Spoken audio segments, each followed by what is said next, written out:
Bueno, les recuerdo que, bueno, les conté que tuvimos un curso propedéutico que fue una semana antes de entrar a clases y vimos ciertos temas fundamentales para, bueno, que son más fáciles, llevar la materia es más fácil cuando ya tienen como una idea de estos temas que en general se tocan en Mol 1, pero sabemos que por las circunstancias pues hubo quienes todavía no llevaban Mol 1 o tuvieron una Mol 1 un poco deficiente. Entonces el tema de hoy, junto con curva patrones, espectrofotometría. Y bueno, vamos a comenzar. Más pequeño. Con, bueno, el espectro electromagnético es toda esta diversidad de longitudes de onda eh, que, bueno, existen en el universo, ¿no? Tenemos diferentes tamaños de ondas o longitudes de ondas que se expresan en nanómetros normalmente. Tenemos desde las más pequeñas que son los rayos gamma hasta las más grandes que son las ondas de radio. Pero en el medio, pues tenemos otras como los rayos X, los ultravioleta, la luz visible, los infrarrojos y las microondas. Dentro de estos, bueno, la que se conoce como espectro de la luz visible es porque es el rango de longitudes de onda donde nuestro ojo puede percibir diferentes colores de luz. Dependiendo la longitud de onda, va a ver nuestro ojo diferentes colores. Por ejemplo, el azul está alrededor de los 400 nanómetros, el azul más claro 450 y así va cambiando. El verde, el que son los 550, hasta los 700 nanómetros. Después de los 700 nanómetros ya no es visible para nosotros y entra dentro del infrarrojo. Y antes de los 400 nanómetros tampoco es visible y entra dentro del espectro ultravioleta. Entonces, bueno, dentro de nuestra luz visible está la luz blanca, que está formada por varios colores, los cuales, si vieron pues en sus clases de física, se pueden separar mediante un prisma. Si nosotros hacemos incidir una luz blanca en un prisma, se va a separar en diferentes colores, que cada color corresponde a una longitud de onda. Aquí vemos otra vez diferentes. Recuerden, el rojo está por los entre 700, bueno, 600, 700. El violeta 450 a 380. El azul arribita y así. Pero bueno, una cosa son las longitudes de onda de los objetos o de los pigmentos o de las moléculas, y otra cosa es cómo las observamos nosotros. Lo que sucede es que nosotros vemos los objetos de colores porque cada objeto va a absorber algunas longitudes de onda y va a reflejar otras. Por ejemplo, la clorofila de las plantas, la mayoría pues se ve verde y es por la clorofila, que es un pigmento que va a absorber las luces de otros colores como azul y roja y va a reflejar el verde. Igual así para cualquier objeto, ¿no? Un objeto rojo va a reflejar la luz roja y va a absorber los demás colores. Un objeto blanco va a reflejar todos los colores, porque eso se ve blanco, y un objeto negro va a absorber los colores. Por eso cuando hace mucho sol y traemos una playera negra, pues nos da más calor porque absorbe el calor, bueno, la luz y por ende el calor. Y entonces este fenómeno de reflejar o absorber, pues es en el que se basa la espectrofotometría. Entonces decimos que la luz puede atravesar materiales que son transparentes, como a través de los vidrios, por ejemplo, atravesar parcialmente materiales translúcidos, como los lentes de sol, los vitrinas o vidrios de colores, pero no puede atravesar objetos opacos, como la madera. Y bueno, entonces, bajo estas premisas, vemos que algunas soluciones coloridas, o por ejemplo algunas moléculas cuando se ponen en solución, tienen un color característico, van a absorber cierta cantidad de luz. Si nosotros ponemos una solución colorida y le hacemos incidir una luz, va a haber cierta luz que atraviesa esa solución y otra que se absorbe y otra que se refleja. Entonces se ha visto que existe una relación entre la distancia y la luz que sale de la solución. Esto se conoce como transmitancia y la propuso Johann Heinrich Lambert en 1760. Y bueno, vemos que esta transmitancia va a depender de la luz que entra a la solución, la longitud, y la luz que sale. O sea, bueno, la diferencia entre la luz que sale de toda la luz inicial incidente. Aparte de transmitancia, tenemos el concepto de absorbancia, que va a ser la cantidad de luz que no sale de la solución y entonces se absorbe. Por eso se conoce como absorbancia. Nosotros si vemos dos soluciones a diferente concentración, bueno, también hay una cierta relación, una relación proporcional entre la absorbancia de una muestra y su concentración, porque una solución más concentrada va a absorber mayor cantidad de luz que una solución más diluida. Aquí vemos, por ejemplo, en la pared la luz que atraviesa estas soluciones. Bueno, cuando está más concentrada, es más opaca la sombra porque hay más luz que se absorbe y comparado a una solución más diluida donde atraviesa más luz y se absorbe menos. Entonces, esta relación de a concentración, bueno, a mayor concentración va a haber una mayor absorbancia y por ende menor transmitancia, porque al absorberse más en nuestra solución, pues se va a transmitir menos luz. Se lo propuso August Beer en 1852. Y bueno, juntos se promulgaron la ley, o bueno, establecieron esta ley que se conoce como ley de Lambert-Beer o Beer-Lambert, que dice que la cantidad de luz absorbida es directamente proporcional a la concentración de la sustancia y a la longitud de onda que recorre la luz dentro de esa sustancia. Entonces, ellos desarrollaron esta ecuacioncita o este modelo para explicarlo, en donde A es la absorbancia, epsilon va a ser el coeficiente de extinción molar, que cada sustancia tiene un coeficiente específico, o sea, cada molécula, ya sea un elemento, una molécula o un compuesto, va a tener una longitud de onda o cierta longitud de onda en donde absorbe más luz.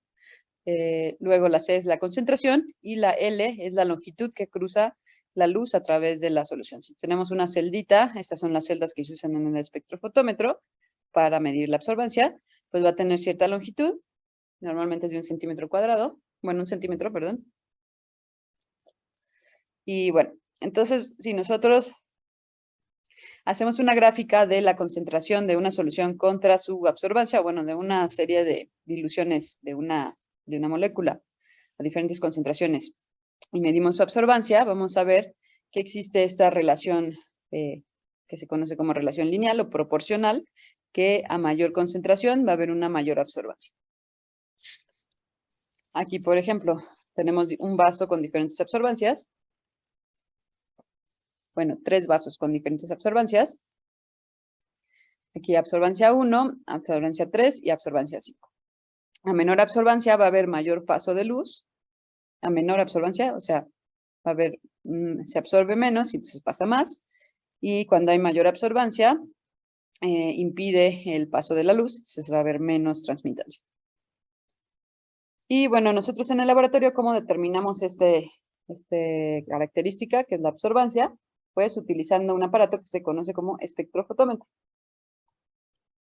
El espectrofotómetro es un instrumento de medición que nos permite evaluar el color o la cantidad de absorbancia de una forma cuantitativa y va a medir qué tanta luz se absorbe en la sustancia que estamos midiendo cuando se atraviesa por un rayo de luz.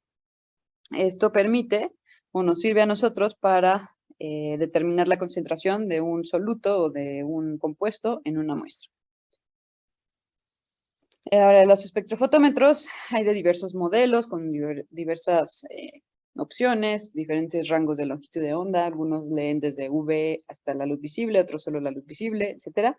Pero todos tienen estos componentes básicos, que sería primero una fuente de luz, un monocromador, que va a ser el aparato que nos permite seleccionar la longitud de onda que queremos que pase, o como que filtra solo la longitud de onda que nos interesa medir a partir de la fuente de luz. Luego tenemos la muestra que nosotros colocamos y del otro lado va a haber un detector o un sensor que detecta cuánta luz llega, atraviesa desde que sale, atraviesa la muestra y nosotros leemos cuánta luz llega. Y bueno, con diferentes cálculos el aparato nos da la cantidad de absorbancia. Aquí, por ejemplo, hay un espectrofotómetro 3D que tiene más o menos las partes. Tenemos la pantallita donde nos indica la longitud de onda que está midiendo, el valor de absorbancia. Tenemos las muestras que les digo se ponen en unas celdas o cubetitas de este tipo. Tenemos aquí, siempre tiene una puertita, ya que tiene que estar cerrada para que mida la absorbancia de modo correcto. Tiene los controles para nosotros elegir la longitud de onda. Puede medir muchos espectros, además de absorbancia, también miden transmitancia, entonces podemos nosotros seleccionar. Y bueno, así son más o menos. Algo importante que la absorbancia es una unidad de medida que es relativa. Entonces nosotros tenemos que establecer el cero, y el cero se establece con una muestra blanco, así se conoce, que usualmente es una muestra sin molécula a analizar y solamente con el diluyente que se utilizó o que está utilizado en la solución de la muestra. Entonces se mide ese diluyente, se resta, hay un botón que dice absorbancia cero, con transmitancia 100%. Entonces nosotros apretamos ese botón para que se reste la absorbancia de ruido de nuestra dilución, de nuestra solución, perdón, de nuestro diluyente. Y entonces ya podemos medir la absorbancia sin ese ruido. Pues el espectrofotómetro se usa de manera con cuidado para que no se descomponga, es un equipo caro. Se prende normalmente 15 o 20 minutos antes para que se caliente la lámpara. Los espectros nuevos pues ya no es tan necesario esto, pero los viejitos sí. Se utilizan celdas como estas o cubetas de muestra que pueden ser de plástico, de vidrio, de cuarzo. Cada una tiene diferentes características. Por ejemplo, las de cuarzo son para leer absorbancias de luz UV, las de plástico para luz visible y las de vidrio para algunas sustancias que reaccionan con el plástico y no se pueden usar las de plástico. En preferencia hay que usar guantes para que pues las celdas van a tener una parte esmerilada y una parte clara. La parte clara es donde se pone para que incida la luz y atraviese. Normalmente se tiene que tomar, nosotros con la mano la agarramos de la parte esmerilada, pero pues para evitar justamente que se manche con nuestra grasa de las huellas de los dedos. Pero bueno, para evitar eso por completo, pues es mejor usar guantes. Y las diferentes soluciones que queremos medir, les digo, el primero es solamente el diluyente y va a ser el tubo blanco. Y bueno, nosotros, a lo largo de la historia de la bioquímica que se han leído diferentes sustancias, pues se ha visto que cada sustancia, como les decía, tiene un cierto patrón de absorción y esto se le llama curva espectral, que tiene diferentes picos de absorción de diferentes longitudes de onda. Normalmente cada molécula va a tener un pico de absorción máxima o la longitud máxima de absorción. Entonces se puede poner una muestra en el espectro y se le pide que haga un escaneo o nosotros mismos podemos ir leyendo diferentes absorbancias y viendo, bueno, y así determinar cuál es el pico de longitud de absorción máxima. Y entonces cada molécula va a tener, como les digo, un pico de absorción máxima que va a ser más fácil detectarlo en ese pico o en esa longitud de onda, perdón. O sea, va a ser más fácil ver cambios de concentración en esa longitud. Entonces, para analizar un compuesto, se hace primero su curva espectral, se determina dónde está su pico de absorción máxima y a partir de eso, después se analiza la concentración en esa longitud de onda. Bueno, esto no lo veremos, pero es la práctica que hicimos.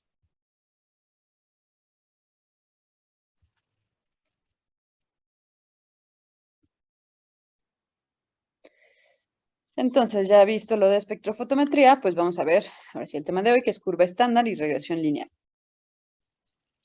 Los objetivos de esta clase es entender qué es una curva patrón, su importancia en el laboratorio y aprender a realizar y analizar una curva patrón. Les voy a enseñar la forma normal que hacemos en el laboratorio y después ya que veamos el experimento o la práctica casera, pues vamos a ver que es el mismo fundamento, pero sin un espectrofotómetro y con una reacción colorimétrica. Algo que no mencioné, pues también hay reacciones colorimétricas. A veces hay compuestos cuya longitud de onda pues no es muy fácil de medir o no sé, ya sea porque no está dentro del espectro visible o porque interfiere con otra molécula. O sea, tal vez hay moléculas que tienen la misma absorción o la misma longitud de onda. Entonces es difícil discriminar así solito por solamente la molécula.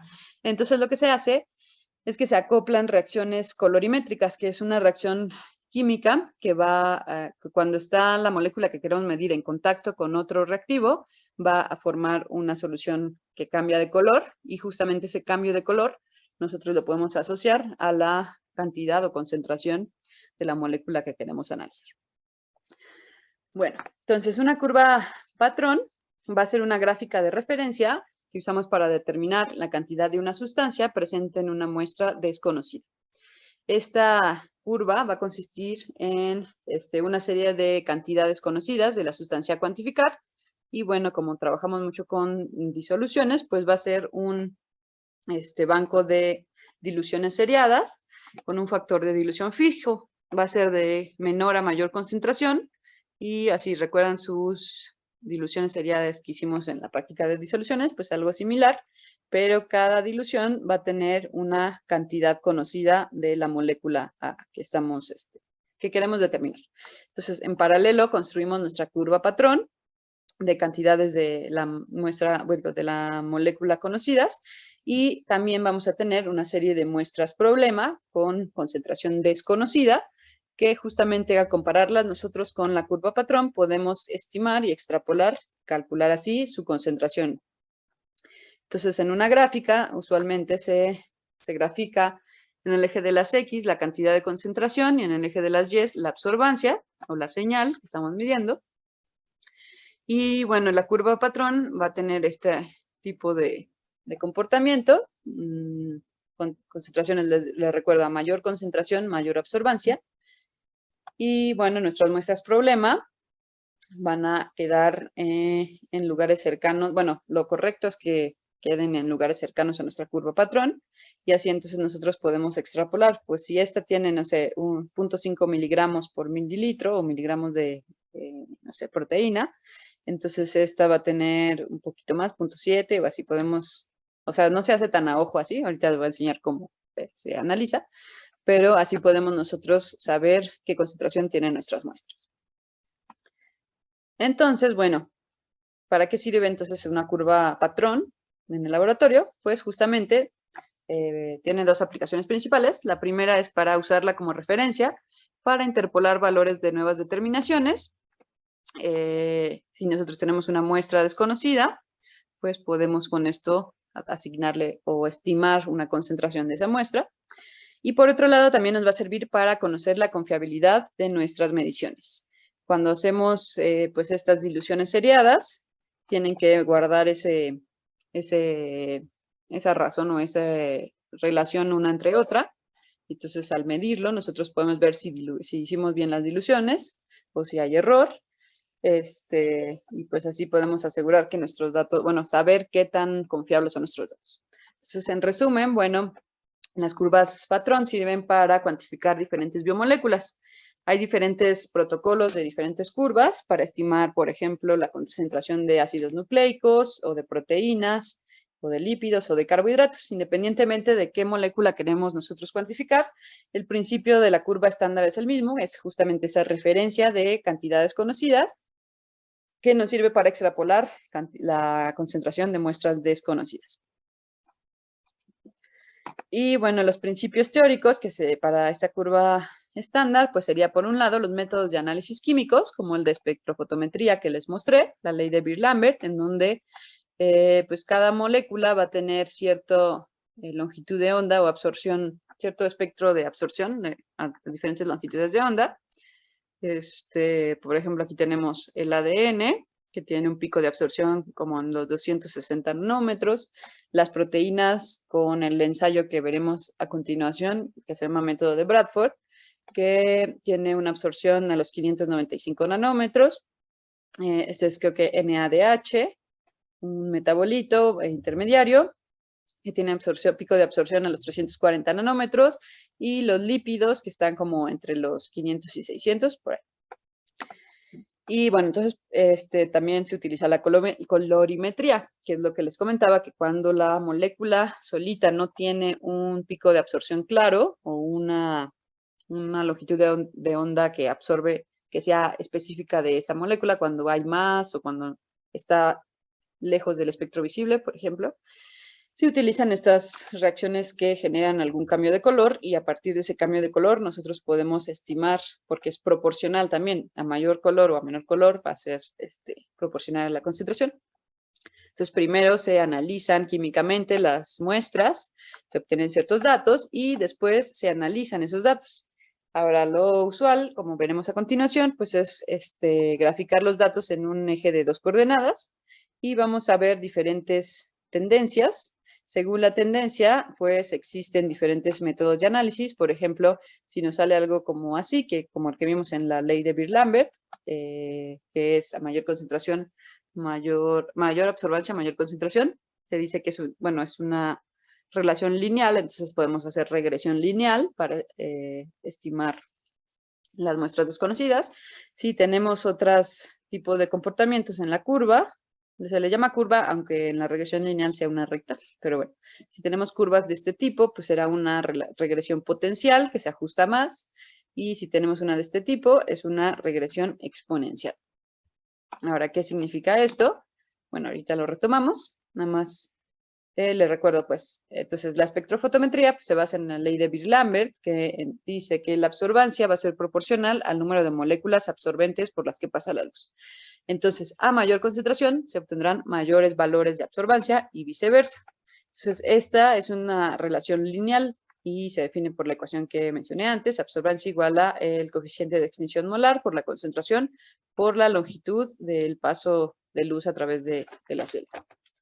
Aquí vemos, entonces tenemos la celda, la luz incidente y la luz que atraviesa. La luz que atraviesa pues, sería la transmitancia y la absorbancia sería la luz que absorbe la muestra. Entonces, bueno, es una relación proporcional a mayor absorbancia, mayor concentración. Y para analizarla, pues, hay diferentes métodos de análisis para ver cómo se relacionan dos variables. Primero, ahí se ve muy como más grande la pantalla, no se ajusta bien, pero esperen.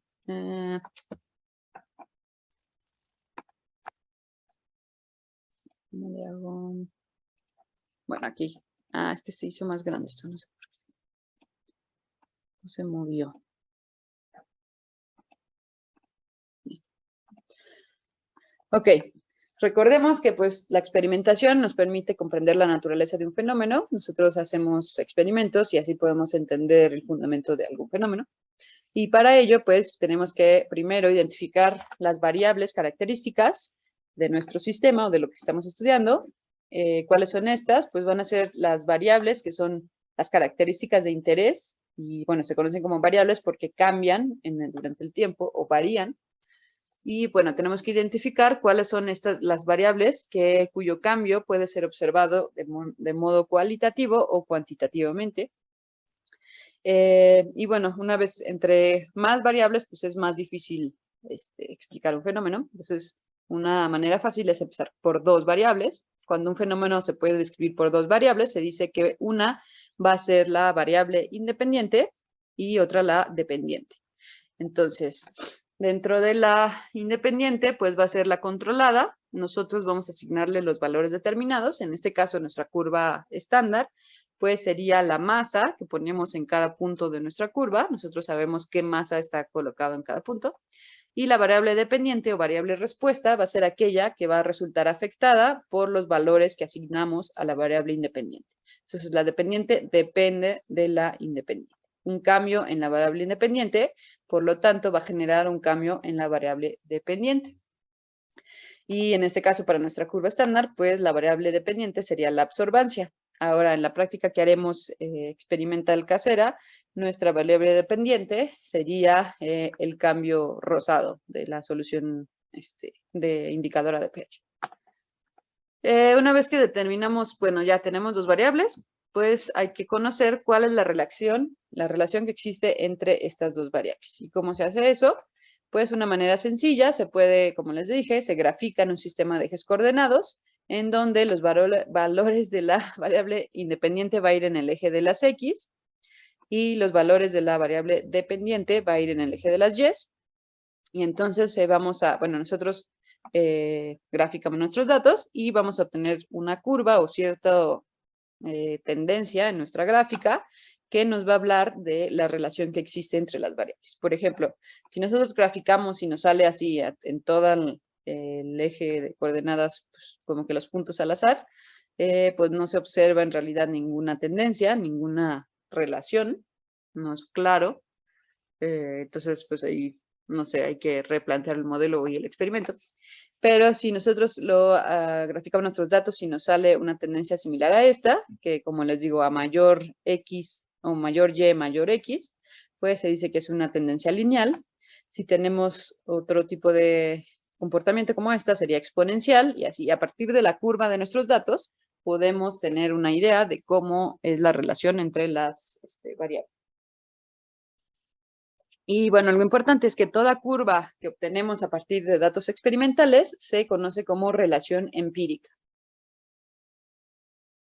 Y bueno, dentro de estas relaciones empíricas, la más sencilla o la más simple se inicia con las relaciones lineales, que son justamente proporcionales, una mayor otra, o bueno, ahorita vemos eso. Y bueno, estas relaciones lineales, su gráfica va a ser una línea recta y sigue la ecuación general de la recta, que es igual a y igual a mx más b. Ahorita voy a explicar qué es cada una.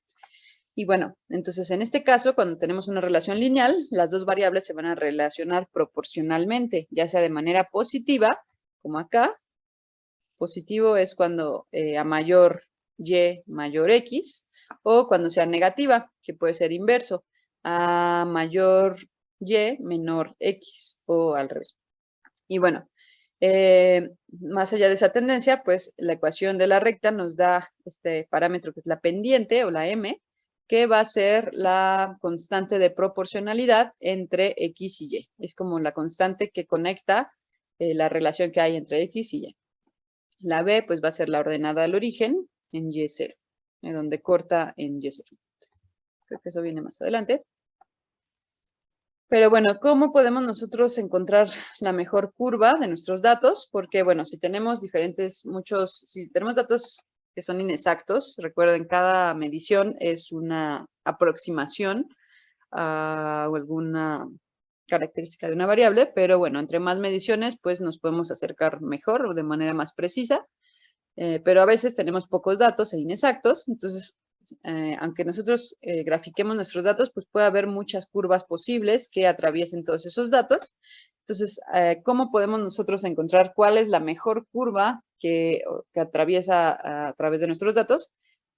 Bueno, para esto debemos considerar que la mejor curva sería aquella que se adapta a través de todos los puntos que medimos de la mejor manera. O sea, que pasa, bueno, como dice aquí la definición está medio extraña, pero dice, debe ser una curva suave que pase por los rectángulos de incertidumbre y con los centros de los rectángulos igualmente distribuidos a ambos lados de la curva. Básicamente es una curva que pasa de manera muy cercana entre todos los puntos que medimos y está dentro de su cuadrado ¿cómo se llama? De error o de incertidumbre. O sea, nosotros cada medición, si la hacemos por triplicado o por repeticiones, pues podemos asociar a cierta concentración un rango de mediciones, pero va a haber también un rango de error. Y entonces la mejor curva debe pasar del modo más cercano entre todos los puntos que estén dentro, ese rango debe estar dentro de el rango de error de cada punto, no sé si me explico, o sea, para que sea como lo más cercano al modelo. Y esto se logra mediante el método de ajuste de recta por mínimos cuadrados, que también se conoce como regresión lineal. Cuando nosotros hacemos una regresión lineal, vamos a tener un parámetro que es el R cuadrada, que se conoce como coeficiente de correlación, y va a indicar cuál es la proporción de la variación total de nuestros datos, o sea, qué tanto se ajustan nuestros datos al modelo de regresión lineal. Lo usual, bien aquí, esperen, es que, bueno, sí, se dice que es R cuadrada, nos va a dar la capacidad explicativa del modelo estimado.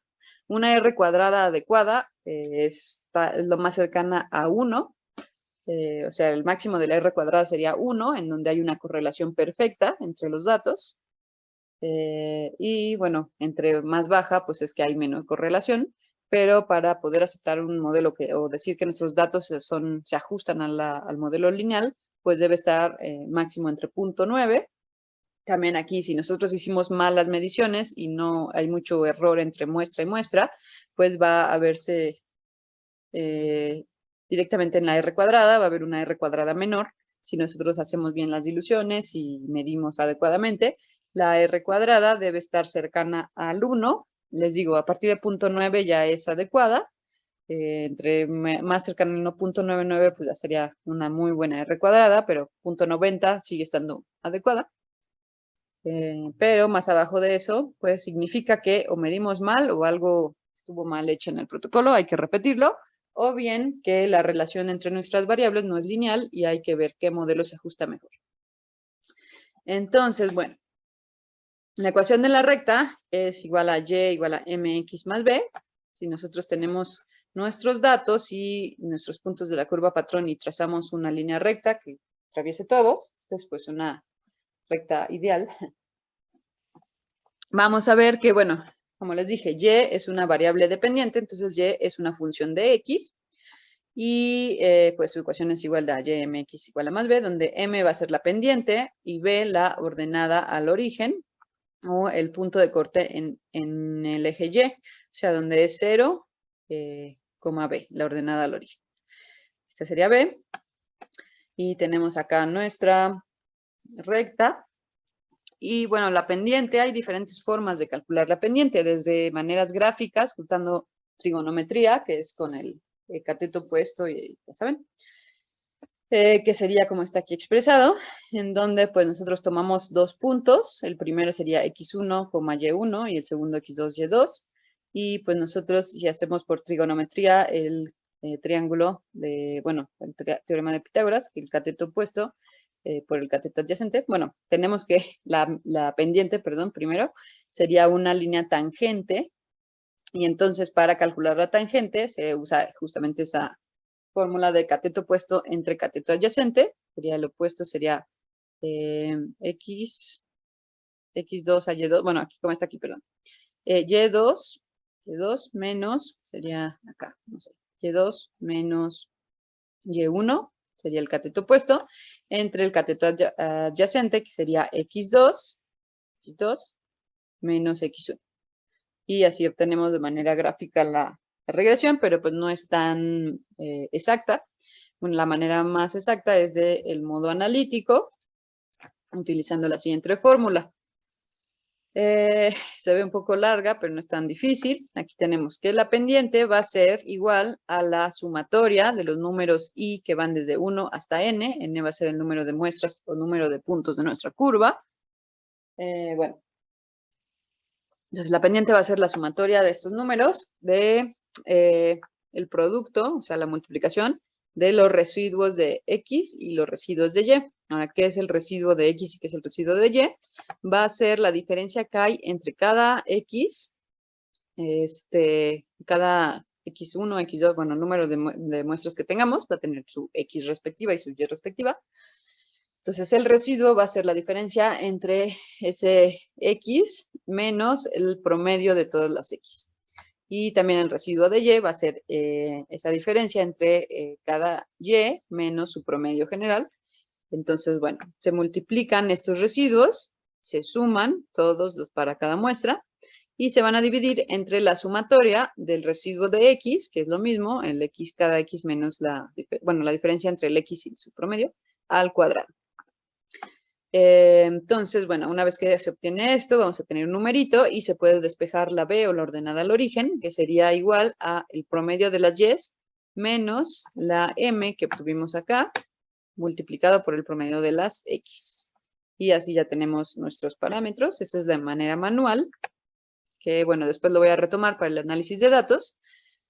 Se puede hacer fácil en Excel, ya sea de esta manera, generando una tabla para cada parte de la ecuación. Por ejemplo, primero, bueno, eso lo vamos a ver después.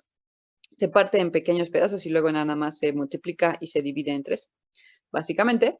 Y también hay otra manera de hacerlo más en automático, como esta regresión lineal, no solo la lineal, sino potencial, exponencial, pues son regresiones que se utilizan mucho en los datos.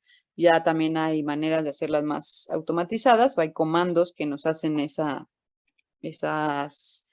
regresiones. Entonces también hay una forma de hacerla con 3 clics casi en Excel, que también se las voy a mostrar, porque pues nosotros no somos matemáticos, somos biólogos y nos interesa pues los números, ¿no? La pendiente, la ordenada para poder calcular nuestras muestras. Entonces esto pues lo agiliza. Pero igual es importante que sepan como el principio básico. ¿Alguna duda hasta acá? ¿No? Bueno, vamos a ver entonces un análisis de metodología experimental, cómo hacíamos la curva patrón en el laboratorio, y es utilizando, bueno, de ejemplo, este método que es la cuantificación de proteínas por método de Bradford. Bueno, aquí está mi Instagram por si quieren seguirme, pero bueno. Entonces, bueno, el método de Bradford está basado en el cambio de color de un colorante que se llama Comasi G250 en respuesta a diferentes concentraciones de proteínas. Vemos que pues, nuestro reactivo de Bradford es este colorante en una solución ácida y va a tener este color característico como café, entre rojizo y café. Y cuando nosotros lo ponemos en presencia de proteínas, hace una reacción que cambia de este color café o pardo a azul. Y entonces, bueno, se sabe que la intensidad de la coloración a mayor azul, va a haber mayor concentración de proteína porque esa intensidad de color es proporcional a la cantidad de proteínas en una muestra. Algo importante de este método, pues, es que tiene muy pocas moléculas que hacen interferencia en la reacción y, bueno, es específico para las proteínas. Entonces, el principio colorimétrico de este método de Bradford recae en que, bueno, este colorante, este Comasi G250, cuando está en diferentes soluciones, puede tener diferentes conformaciones y cada conformación va a tener un color característico a simple vista o en pues, su longitud de absorción también va a cambiar, su curva espectral, perdón, de absorción de luz. Entonces vamos a tener 3 formas de este colorante, la catiónica o protonada, que va a tener un pico de absorción a 470 nanómetros. Aquí lo vemos, aquí vemos la longitud de onda con la densidad óptica o la absorbancia. La densidad óptica también es como absorbancia. Vemos que tiene un pico acá al 465, 470, 65, sería la forma catiónica o protonada.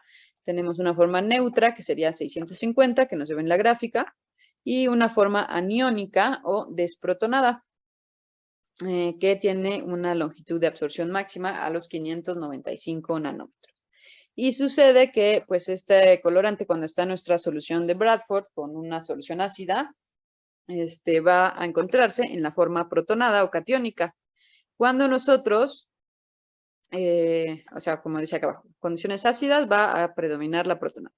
Cuando nosotros añadimos una muestra que tiene cierta cantidad de proteínas, al interactuar el colorante con esas proteínas va a cambiar su conformación a la parte desprotonada, sobre todo con los residuos aminoácidos básicos como arginina o los residuos aminoácidos aromáticos como el triptofano y la fenilalanina. Va a generar esa reacción, se va a desprotonar y va a cambiar su pico de absorción a 595. Entonces va a cambiar de color rojizo a color azul. A nosotros a simple vista podemos así detectarlo. Y como ahora su pico de absorción está a 595, pues nosotros podemos detectar o medir esos cambios de absorbancia a esta longitud de onda.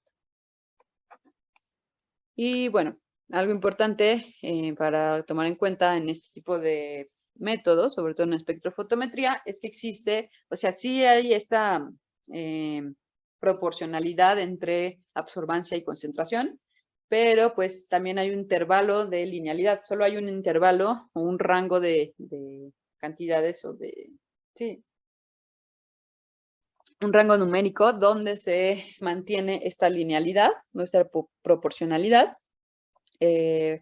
Pues cada espectro también tiene un límite de detección o se puede saturar, entonces si se sale de ese rango ya no va a ser tan proporcional. Tenemos aquí, por ejemplo, esta gráfica que tenemos la concentración contra la señal nosotros empezamos a medir diferentes concentraciones y va a haber cierto rango que sí se comporta linealmente, pero después de ya una concentración tope, se satura el sensor y ya no se guarda esa proporcionalidad o esa linealidad, y entonces aquí se llama que ya se salió o se terminó ese intervalo de linealidad.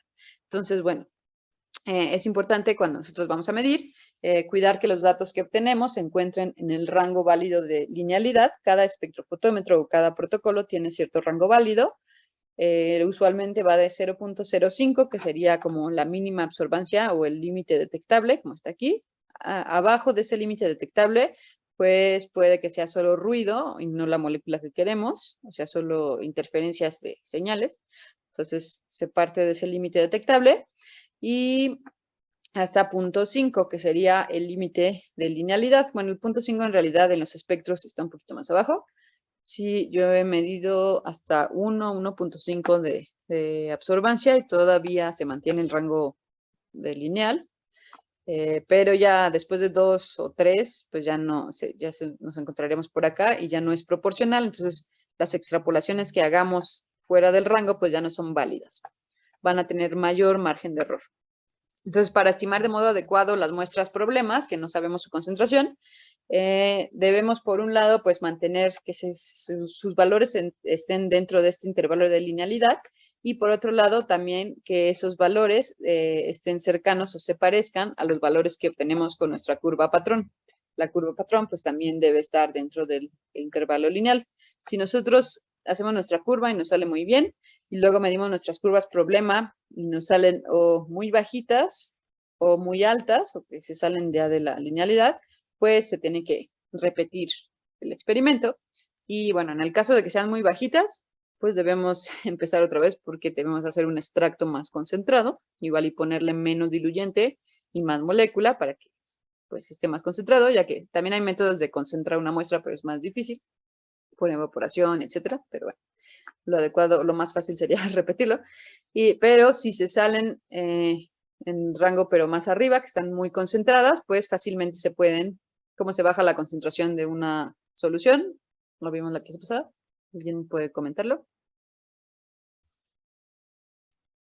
Bueno, fácilmente diluimos esa muestra y ya va a quedar dentro de nuestro. Aquí, bueno, cuando hacemos para medir proteínas, pues tenemos que tener una fuente de donde obtenemos nuestras proteínas. Una manera fácil en el laboratorio es obtener extractos crudos proteicos totales, que pues ahí va a tener es una solución de todas las proteínas de un organismo o del tejido que estamos analizando. Aquí este protocolo pues es para levaduras, que es lo que yo trabajo en mi laboratorio, pero pues dependiendo del tejido, puede ser un órgano, un tejido, por ejemplo, de las plantas, no sé, las hojas, el tallo, la raíz, o de un animal, no sé, el hígado, los pulmones, etcétera. De un cultivo de bacterias o de levaduras, etcétera. Bueno, tenemos que tener nuestra fuente de donde vamos a obtener la proteína o incluso un alimento, ¿no? Carne, embutidos, etcétera.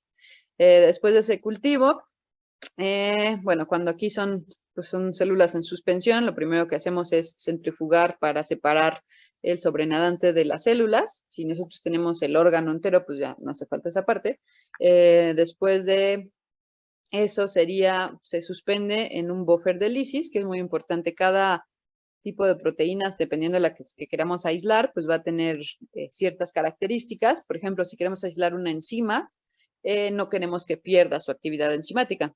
Si queremos, no sé, aislar una proteína para después cristalizarla y poder observar su estructura, también queremos que se mantenga del mejor modo posible. Entonces, para eso se añade un buffer o un amortiguador de lisis que nos va a permitir romper a las células o el tejido de donde se encuentra y obtener esas proteínas sin afectarlas tanto. O, por ejemplo, si es una enzima, que mantengan su actividad o que mantengan su conformación. Entonces, cada proteína va a tener un buffer específico, un buffer adecuado que mantenga su pH o que tenga la fuerza iónica necesaria para que se mantenga la proteína en su conformación nativa y no se desnaturalice. También puede tener inhibidores de proteasas, las proteasas son enzimas que degradan proteínas y normalmente cuando una célula muere o se lisa, se activa un programa que es la lisis de proteínas. Entonces se activan estas proteasas. Para inhibirlas se les puede añadir también en el buffer. Y bueno, una vez que nosotros homogenizamos o diluimos nuestras células, nuestro tejido con este buffer de lisis, se sigue el paso de pues justamente la lisis o ruptura de las membranas, las paredes, todo, bueno, de las células en general para que puedan liberar el contenido de proteínas en el interior. Entonces aquí lo que usamos en el laboratorio de levaduras pues son perlas de vidrio estériles que se añaden en un tubo y con el agitador o vortex pues se choca en estas perlas, bueno, se agita la muestra y las perlas al estar adentro van a moler nuestras células y van a alisarlas para que liberen las proteínas. Esto se hace varias veces, intercalándolo con hielo. Algo muy importante es que siempre debemos mantener en hielo las muestras de proteínas porque se desnaturalizan o se van degradando con el tiempo. Entonces, a menores temperaturas, como 4 grados, por ejemplo, cuando están en hielo, pues resisten más, se degradan más lento y nos da oportunidad de nosotros cuantificarlas, bueno, hacer ensayos para poder estudiarlas, ¿no? Ya sea cuantificarlas, medir su actividad enzimática, etc. Bueno, una vez que se lisan las células, después se vuelven a centrifugar, de preferencia en frío, justamente para evitar esta degradación. Y cuando se centrifuga, al fondo se va a ir todo el debris celular o los restos de las células, los restos de paredes, de membranas, de lípidos, etc. Y en la fracción soluble o en el sobrenadante nos van a quedar las proteínas, la transferimos a un tubo nuevo y listo, vamos a tener nuestro extracto y pues de preferencia guardarlo en frío hasta que lo vayamos a utilizar. Una vez que tenemos los extractos, o también pues podrían ser, no sé, si ustedes quieren determinar el contenido de proteínas de un complemento alimenticio, pues ya no tienen que hacer todo ese extracto y nada más toman del bote la cantidad conocida, bueno, cierta cantidad de ese producto, ya lo pueden también utilizar, ¿no? Dependiendo qué proteína quieren, cómo se obtiene, hay unas más fáciles y otras no. Pero bueno, ya que tengamos nuestra fuente de proteína a probar o nuestro extracto, vamos a hacer la curva patrón y a medir las muestras problema. Entonces, usualmente para determinar la concentración de proteínas, la curva patrón se hace de BCA, que es proteína de bovina, de albúmina, perdón, albúmina sérica bovina. Es una proteína ya de referencia que pues nosotros tenemos en el laboratorio, podemos preparar diferentes concentraciones, las diluciones seriales, y bueno, entonces vamos a poner un tubo para cada reacción, de preferencia mínimo por duplicado, aquí no salen, pero entre más réplicas es mejor, mínimo 2, máximo, bueno, 3 ya son adecuadas. Entonces hacemos nuestras diluciones de la curva, cada una más concentrada que la otra, por ejemplo, no sé, a 0.05 miligramos, luego 125, 375, 0.5, así hasta 1 miligramo, diferentes puntos. Y por otro lado, nosotros preparamos diferentes tubos con nuestras muestras problema, no sé, 5 microlitros, 10 microlitros, o dependiendo de la concentración, pues el volumen que pongamos, ¿no?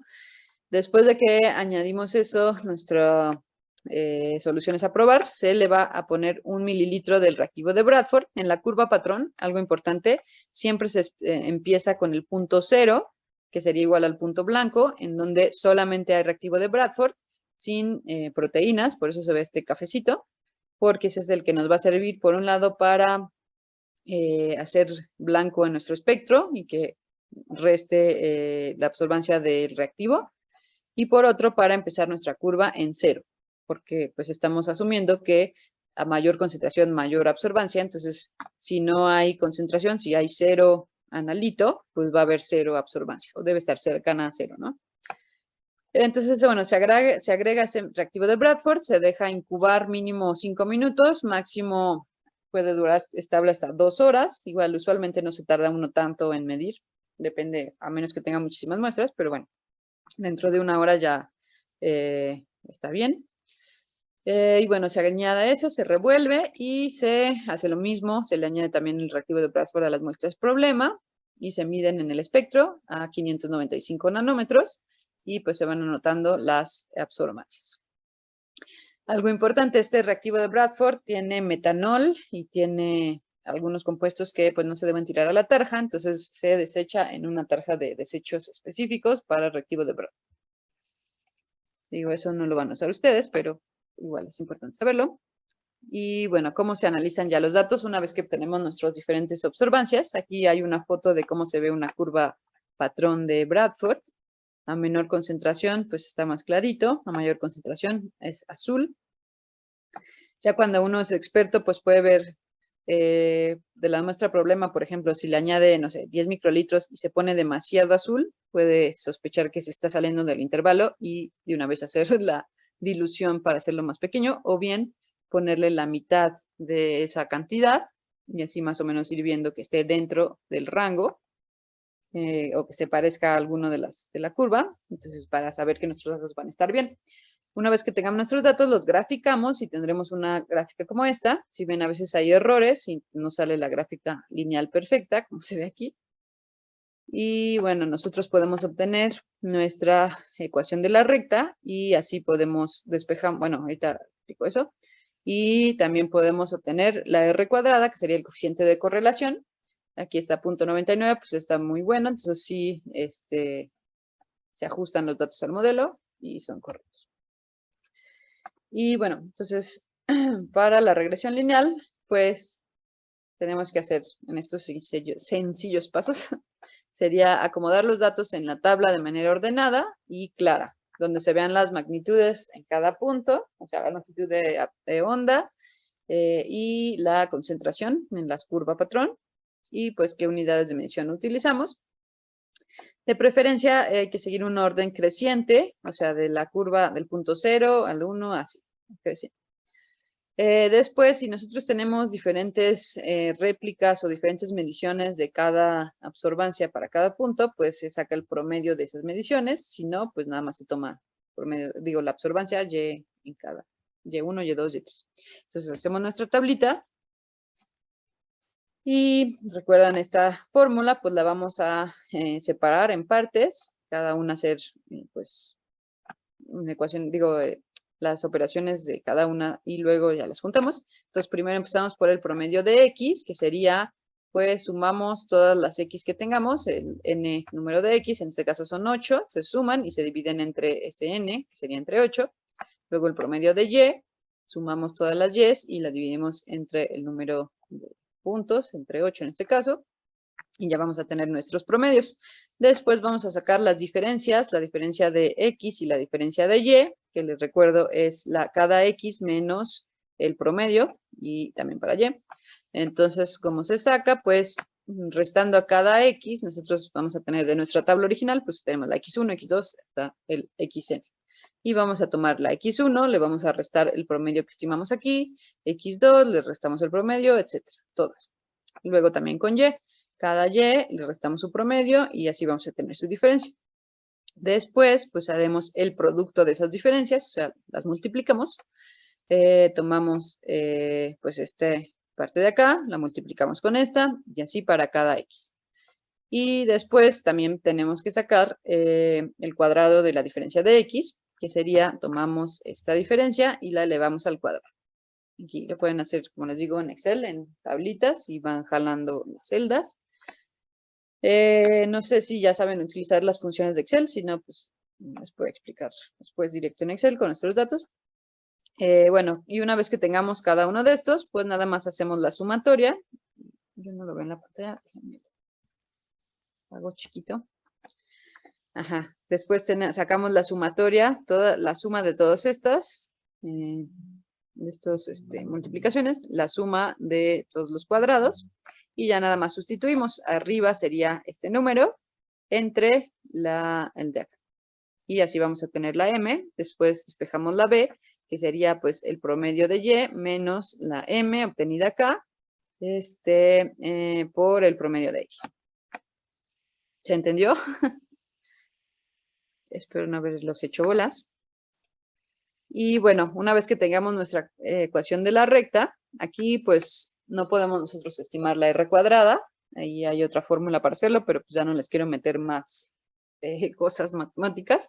Les voy a mostrar cómo en Excel les podemos pedir al programa que nos dé el valor de la R cuadrada y con eso nos basta. Pero bueno, ya que tenemos nuestra recta, la ecuación de la recta, vamos a despejar X para nosotros saber cómo podemos calcular la concentración de nuestras muestras problema. Entonces vamos a, de nuestra ecuación, vamos a despejar X, que quedaría X es igual a Y menos la ordenada de origen o B entre la pendiente. Entonces, pues en nuestra tablita, que nosotros vamos a tener pues la curva patrón y después tendríamos las muestras problema, X pues desconocida y Y con ciertas absorbancias. Entonces vamos a sustituir cada absorbancia de las muestras medidas menos la pendiente obtenida en nuestra ecuación de la recta, menos la ordenada al origen entre la pendiente de nuestra ecuación de la recta. Y así ya vamos a poder asignar un valor de X para cada punto problema. Ahora, este valor de X es idealmente pues es masa, no es nosotros estamos midiendo muestras en una solución que hay cierta concentración de masa sobre volumen del disolvente. Entonces, cuando despejamos X vamos a tener solo la masa. Ahora tenemos que estimar la concentración de esas muestras, no solo la masa, y pues se hace dividiendo la cantidad de proteínas o de analito o de molécula que determinamos, la masa, entre el volumen utilizado en el ensayo, que se conoce como alícuota. Entonces ya podemos saber cuántos, en este caso son miligramos por mililitro, pues debemos saber cuántos miligramos va a haber en cada mililitro de nuestra muestra problema.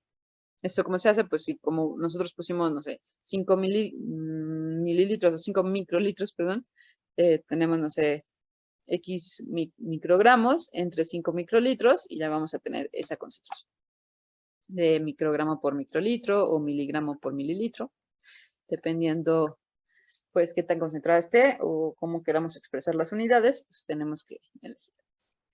Ahora de manera rápida en Excel, pues también siempre es igual, haciendo nuestra tabla de X y Y. X sería primero la curva patrón y luego nuestras muestras problema, y Y sería la absorbancia. Hacemos nuestra gráfica, le ponemos graficar datos mediante gráfica de dispersión, XY, como se ve aquí. Esta sí la voy a presentar para que se vean. Seleccionamos los datos, le ponemos graficar en dispersión XY. Una vez graficada, pues hay que ponerle formato a nuestra tablita, le ponemos el título, en el eje de las X, pues la concentración de proteína en miligramos, o en este caso que haremos de la práctica casera sería concentración de vinagre. Y en el eje de las Y, la señal que estamos midiendo, aquí para proteínas, pues es absorbancia 595. En este caso sería, en la parte casera, pues serían 5, digo, perdón, no 5. Número de gotas requeridas para llegar al rosa, un número de gotas, así pueden ponerlo. Y bueno, vamos a tener nuestra gráfica.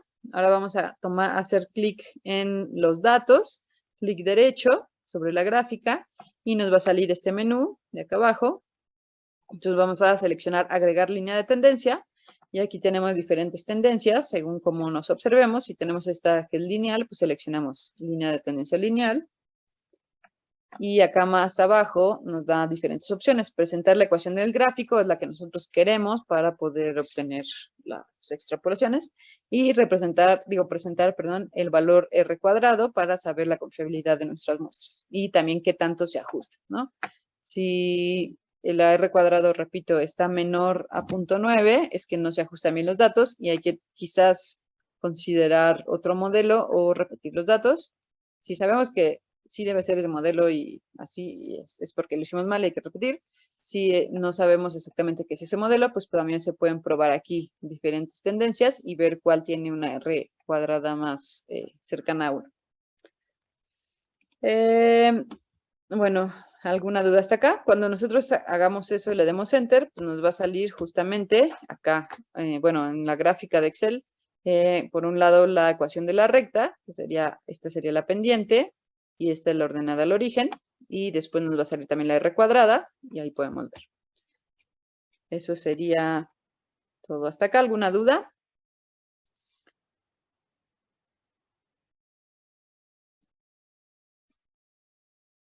Bueno, vamos a tomar un breve receso. Déjenme, pongo pausa.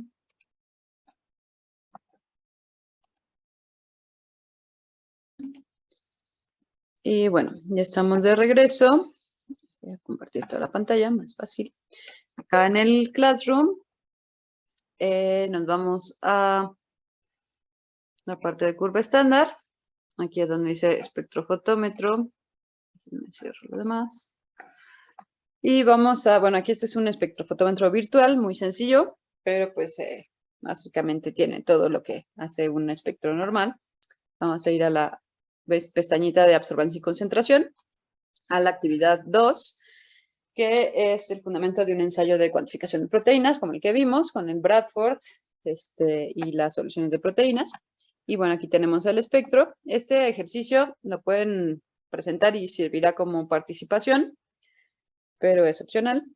Tenemos aquí el espectro, la pantalla de la longitud de onda, la absorbancia, aquí el botón para llevar a cero la absorbancia, aquí para registrar el espectro, para imprimir los datos, y en este espectro pues tiene aquí su tapita.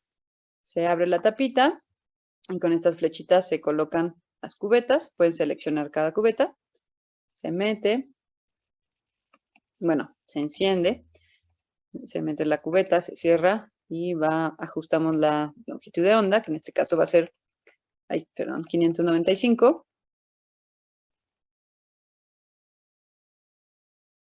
Esto se hace en el laboratorio, pero pues de modo manual, bueno, real. 595.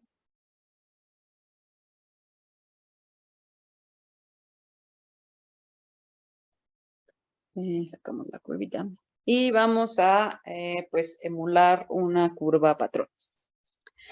Aquí tenemos diferentes soluciones, por ejemplo, agua, unos buffers, NaDH, pero bueno, vamos a usar para este ejercicio el reactivo de Bradford solito y el reactivo de Bradford con proteína.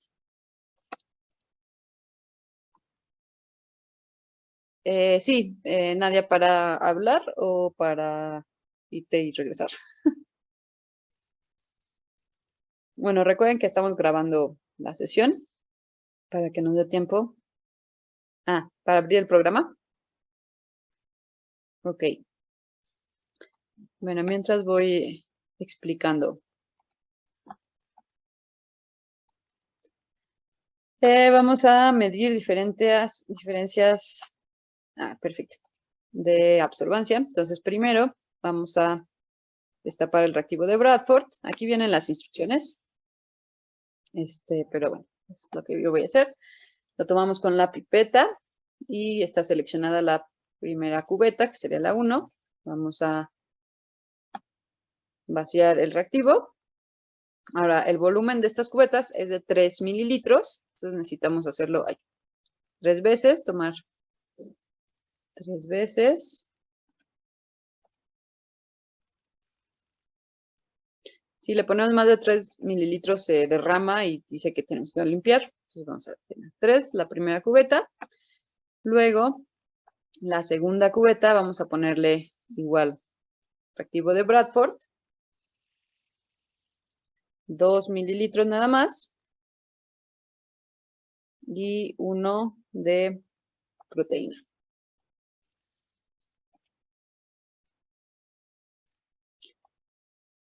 Ven cómo lo revuelve. Y luego seleccionamos la tercera cubeta y vamos a poner nada más 1 de Bradford. Aquí, bueno, en realidad pues tendría que ser una pipeta para Bradford y una para el reactivo para no contaminar. Y vamos a poner 2 de Bradford, digo de proteína, perdón.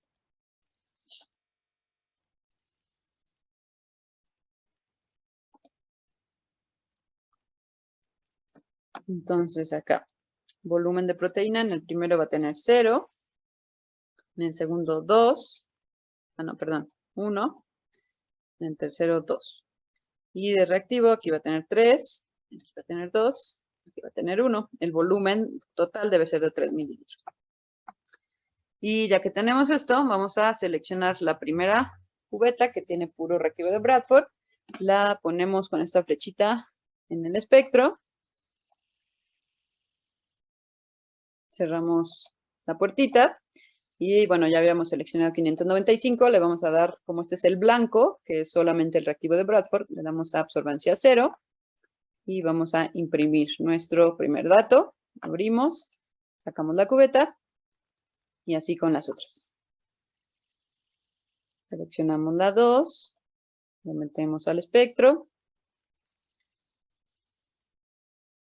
cerramos la puertita, imprimimos 0.191,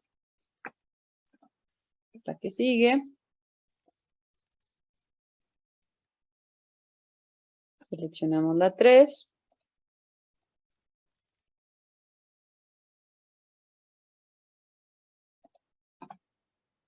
imprimimos .38,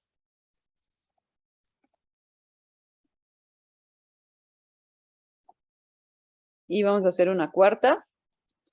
En la segunda vamos a limpiarlo. Y la cuarta va a ser con nada de Bradford y 3 de pura proteína. La más concentrada.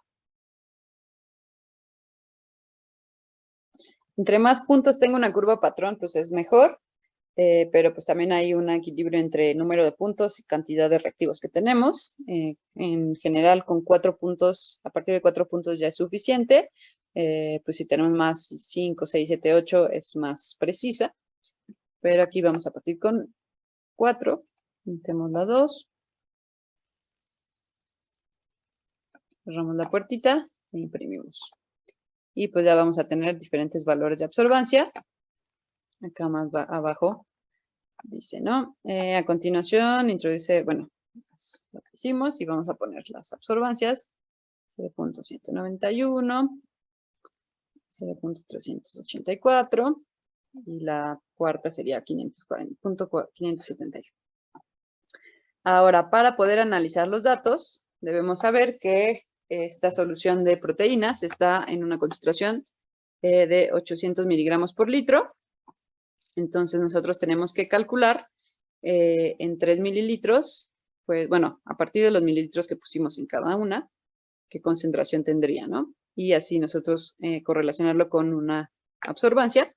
Para ello, vamos a abrir un Excel. Todos ven el Excel, ¿verdad? Y bueno, vamos a copiar los datos. Entonces, volumen de proteína, en este caso BCA, pues vamos a tener 0, 1 mililitro, 2 mililitros y 3 mililitros. Y nuestras absorbancias, que eran 0.000, 0.191, 0.384, 0.571. Ok. Y para calcular, bueno, aquí tenemos los mililitros, pero calcular, pongo otra, que serían miligramos por, acá, por litro. ¿A cuánto equivalen? Pues vamos a utilizar la fórmula que usamos la clase pasada, de C1, concentración 1 por volumen 1, igual a concentración 2 por volumen 2. En este caso, pues nosotros tenemos la concentración 1, que es 800 miligramos por litro. Tenemos cuánto volumen agregamos de cada uno, sería este volumen inicial. Tenemos el volumen final, que van a ser 3 mililitros de la cubeta. Y entonces tenemos que estimar la concentración final a la que van a quedar cada punto de nuestra cubeta. Para eso despejamos de nuestra ecuación, pues la concentración 2 o concentración final, que quedaría como concentración 1 por volumen 1 entre volumen 2. Acá lo voy a hacer, para abrir funciones son un símbolo de igual. Y vamos a abrir paréntesis. Entonces, concentración 1, 800 miligramos por litro, por el volumen 1, que sería 0 mililitros, perdón, 0 litros. Hay algo raro en las unidades. Entre el volumen final.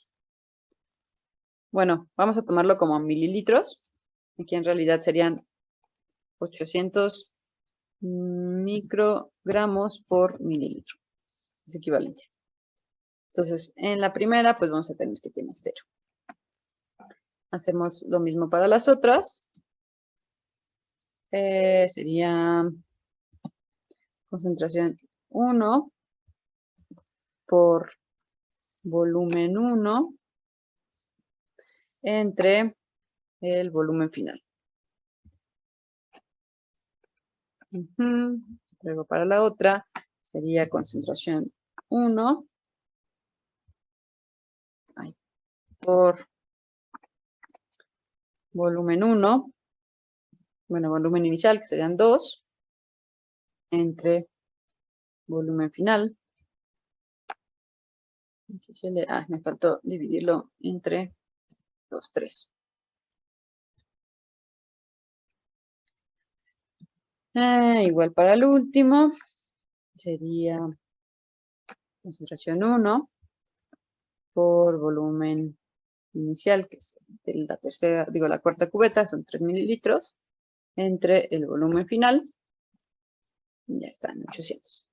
Entonces, vemos acá nuestras concentraciones, y ya tenemos una concentración para cada longitud de onda. Ahora vamos a graficar nuestros datos, insertar gráfica de dispersión. Ahí. Tenemos nuestra curva patrón. Ahí. Ponemos el título.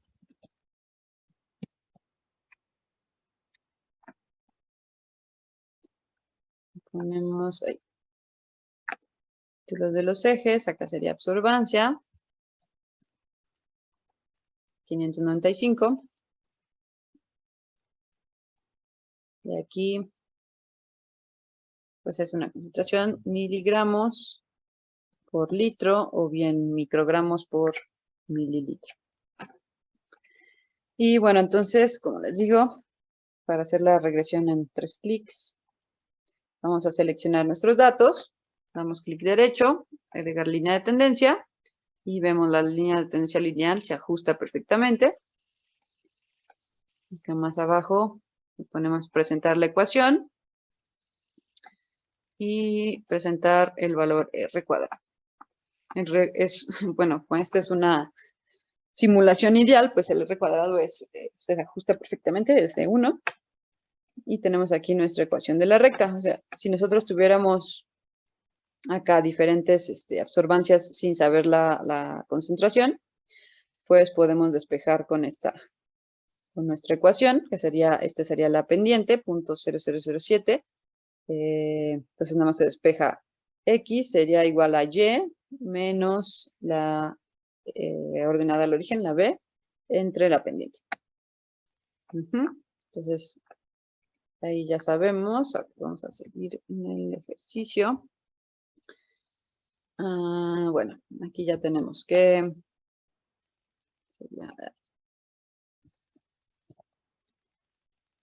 Ay, perdón. Bueno, en el 1 tenemos 0.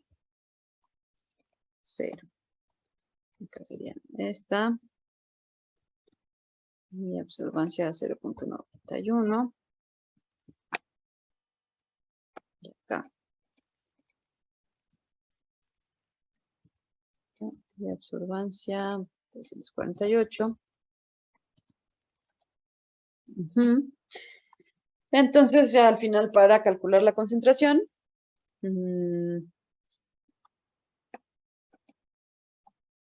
pues de cada muestra, pues justamente tenemos que calcular eso, como le hicimos, bueno, con nuestra muestra, y aquí verificamos si es correcto.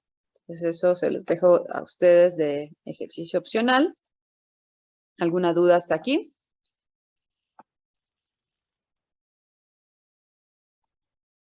Aunque no. Entonces nos vamos a ir a la parte de práctica experimental.